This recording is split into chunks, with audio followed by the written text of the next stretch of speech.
బాగుందా? ఈ గోపి బాగుందా? బాలేదా?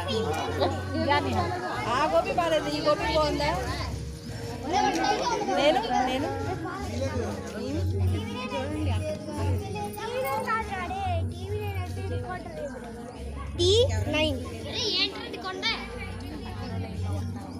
కృష్ణాష్టమి సందర్భంగా పిల్లలందరూ కోరిక కృష్ణుడి మా కాలనీ వాళ్ళందరూ కలిసి మేము సంతోషంగా ప్రతిసారి కృష్ణాష్టమి జరుపుకుంటాం.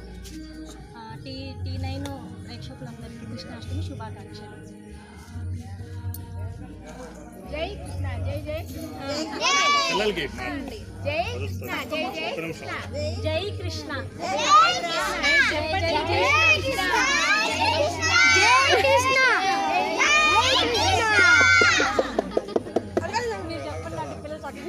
అంటే మాట్లాడాలి. జై కృష్ణ జై జై కృష్ణ జై కృష్ణ జై జై